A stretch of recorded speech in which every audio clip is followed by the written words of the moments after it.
Bismillahirrahmanirrahim. Assalamualaikum warahmatullahi wabarakatuh.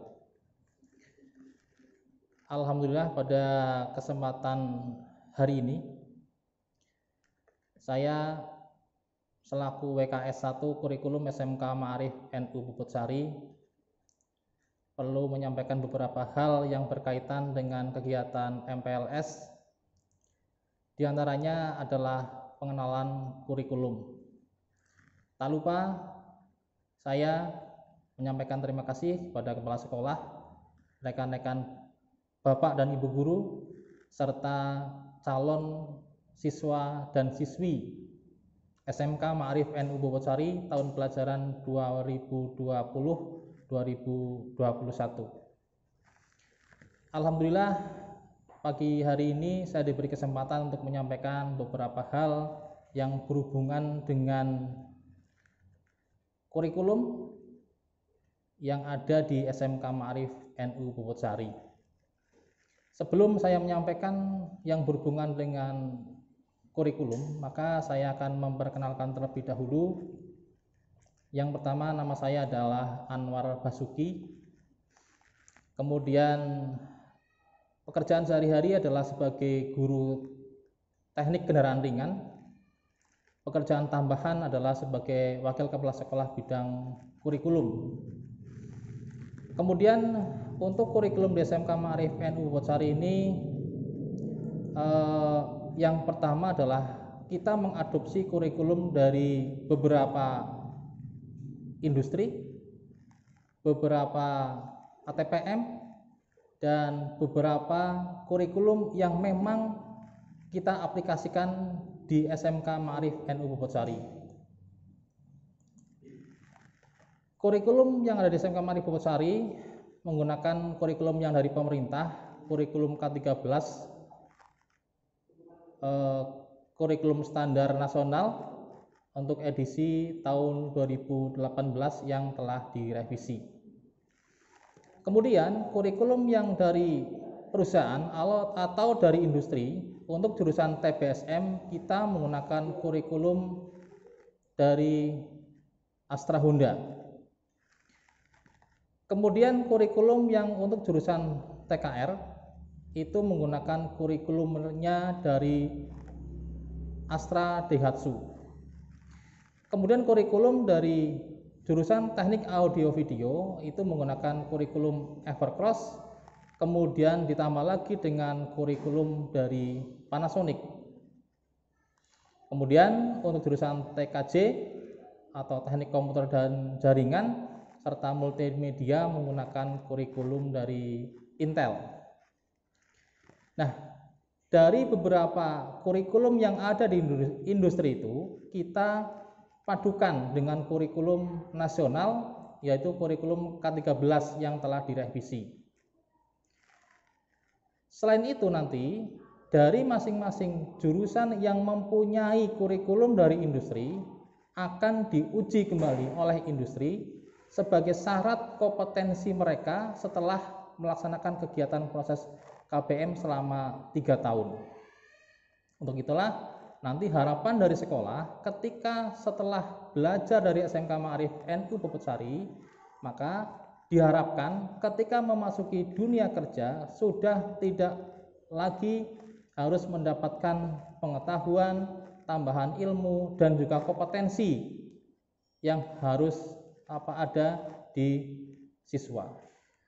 Karena dengan kurikulum yang sudah masuk ke sekolah, maka diharapkan kompetensi yang ada di industri sudah melekat di diri siswa itu. Kemudian, selain kita menggunakan kurikulum yang dari industri, dari pemerintah, juga kita padukan lagi, kita selaraskan lagi dengan kurikulum yang nantinya bisa menjadikan salah satu syarat ketika bekerja, yaitu dengan diselaraskan menggunakan KKNI yang berasal dari Departemen Perindustrian dan juga Ketenagakerjaan. Kemudian dari KKN ini kita masukkan juga ke dalam kurikulum sekolah, sehingga harapannya di akhir pembelajaran nanti kita anak-anak terutama itu akan bisa melaksanakan uji kompetensi. Sementara SMK Ma'arif NU Puputsari sudah mempunyai lembaga sertifikasi profesi tingkat pertama atau LSPP 1 yang sudah dilisensi oleh BNSP atau Badan Nasional Sertifikasi Profesi.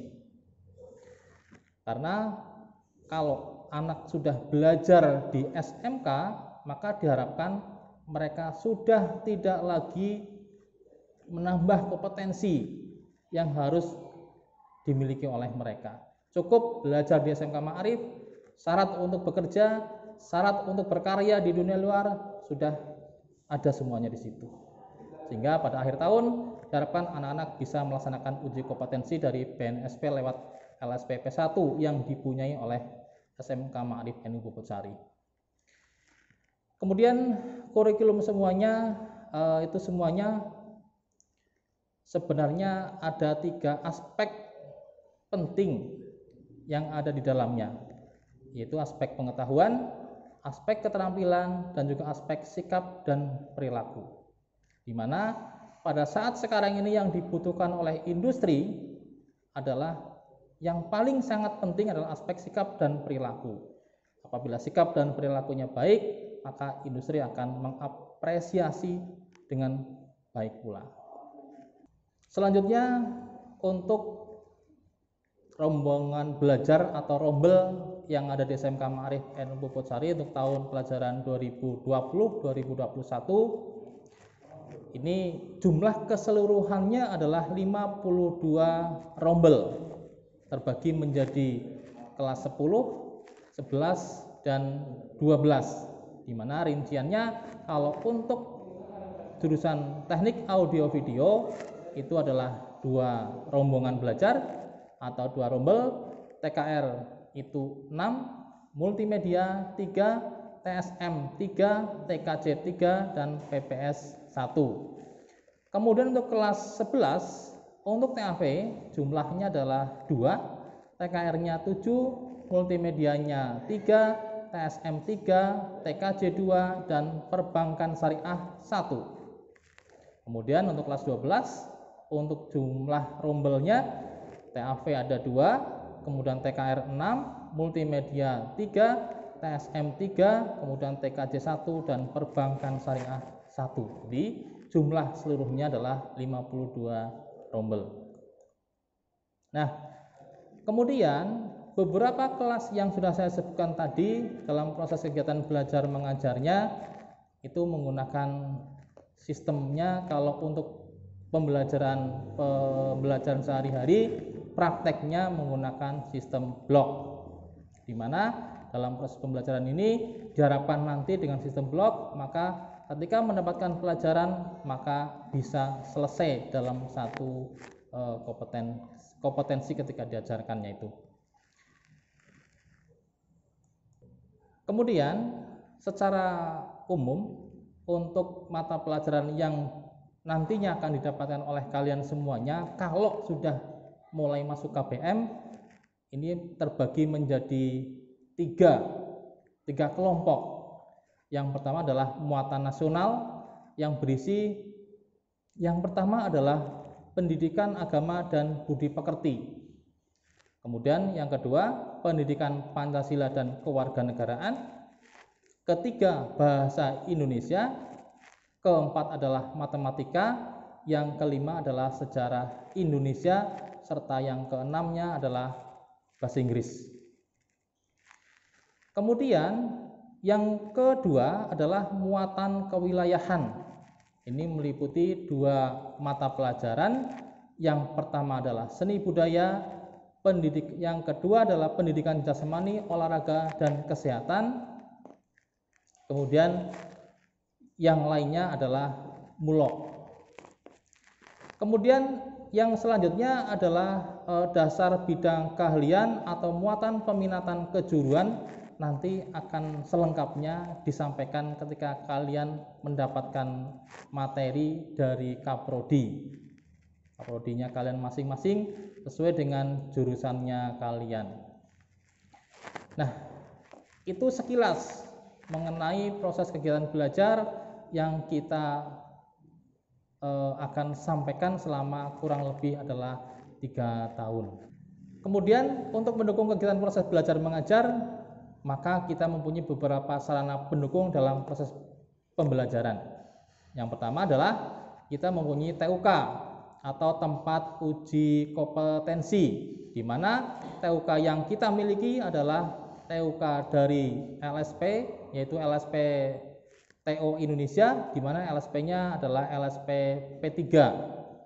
Nah, untuk LSP TO Indonesia ini, maka untuk ujinya adalah bagi kalian yang mengambil jurusan untuk TBSM dan juga TKR, karena kita menginduknya di LSPTO Indonesia atau Lembaga Sertifikasi Profesi Teknisi Otomotif Indonesia. Nah, kemudian ini untuk ujinya siapa? Ini untuk ujinya semua yang kepengen mendapatkan sertifikat kompetensi. Tapi lebih mendalamnya lagi, ini untuk uji bagi siswa yang sudah dinyatakan selesai dalam proses belajar di SMK Ma'arif NU Bobotasari, atau malah yang paling banyak dipakai untuk uji Bapak dan Ibu guru karyawan di SMK Ma'arif NU Bobotasari dan juga SMK yang ada di wilayah Purbalingga. Tentunya yang diuji adalah Bapak Ibu guru dan juga siswa yang sudah selesai mendapatkan pelajaran di SMK Ma'arif NU Bobotasari. Kemudian yang selanjutnya kita juga mempunyai LSP P1 atau Lembaga Sertifikasi Profesi Tingkat Pertama. Lisensinya adalah dari BNSP atau Badan Nasional Sertifikasi Profesi, di mana yang menggunakan nantinya adalah kalian semuanya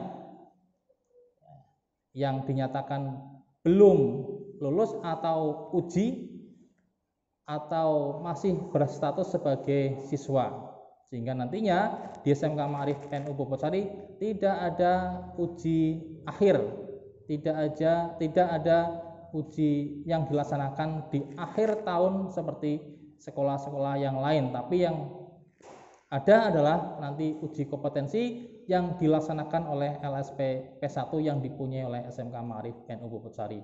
Nah, yang bergabung dengan LSP P1 itu semua jurusan yang ada di SMK Ma'arif NU Bobotasari serta beberapa sekolah yang ada di sekitar SMK Ma'arif NU Bobotasari. Sehingga nanti diharapkan ketika kalian menjelang kelulusan ada ujian akhir, uji praktek, maka uji prakteknya menggunakan LSP P1. Kemudian pendukung yang lainnya dalam proses pembelajaran, kita juga mempunyai Bapak dan Ibu guru asesor sebanyak 24 orang guru dengan lisensinya adalah dari BNSP, dan kebanyakan Bapak dan Ibu guru ini adalah Bapak Ibu guru yang mengampu pelajaran produktif semuanya ya, sehingga diharapkan nantinya ketika dalam proses pengambilan bukti ketika uji, maka dilakukan oleh asesor yang ada di SMK Ma'arif NU Bobotasari ini. Kemudian untuk guru produktif di SMK Ma'arif NU Bobotasari juga semuanya sudah mempunyai sertifikat kompetensi.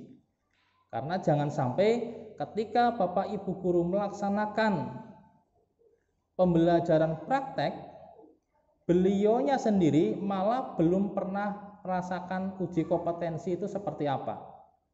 Sehingga diharapkan dari pengalaman uji kompetensi itu bisa ditularkan kepada anak didik, sehingga nantinya anak tersebut punya gambaran bagaimana ketika melaksanakan uji kompetensi. Nah, uji kompetensi ini penting. Uji kompetensi dipakai untuk mengukur ketercapaian kompetensi yang dimiliki oleh setiap siswa, yang dimiliki oleh setiap guru. Jangan sampai guru TKR umpamanya ketika mengajarnya tune up, tapi beliaunya sendiri tidak lulus uji tune up. harus bisa sampai dengan ke uji kompetensi dan lulus. Itu diantaranya. Sehingga guru harus kompeten di bidangnya. Bukti kompetensinya apa? Bukti kompetensinya adalah sertifikat uji kompetensi. Nah, ini nanti tidak hanya guru, tapi semua siswa SMK Ma'arif NU Puputsari harus mempunyai sertifikat uji kompetensi. Karena bukti kompetennya adalah sertifikat. Nah, sertifikat yang bisa diakui saat ini selain dari ATPM, selain dari industri adalah juga dari BNSP sebagai lembaga pemerintah yang menjamin kompetensinya anak didik kita. Kemudian selain untuk guru-guru produktif yang sudah punya sertifikat kompetensi, maka kita juga mempunyai guru-guru yang mengampu pelajaran sehari-hari, pelajaran yang berhubungan dengan pelajaran normatif dan juga yang berhubungan dengan adaptif. Semua guru yang di SMK Ma'arif sekitar 80 orang. Mereka pun yang tidak mengajar produktif juga sebagian sudah mempunyai sertifikat sesuai dengan bidang keahliannya masing-masing. Itulah sekilas mengenai kurikulum yang nanti akan dipelajari, yang nantinya akan dipakai untuk kalian semuanya dalam proses belajar mengajar di SMK Ma'arif NU Puputsari. Saya sampaikan selamat datang di SMK Ma'arif NU Puputsari. Meskipun kalian belum dinyatakan secara resmi diterima, tapi kami mohon untuk setiap kegiatan MPLS ini diikuti oleh kalian semuanya dengan baik. Harapannya ketika sudah kembali ke sekolah, maka kalian tidak akan merasa hal yang awam ketika mulai melaksanakan KBM, karena sebagian sudah diberikan di kegiatan MPLS. Terima kasih, mohon maaf atas segala kekeliruan. Wassalamualaikum warahmatullahi wabarakatuh.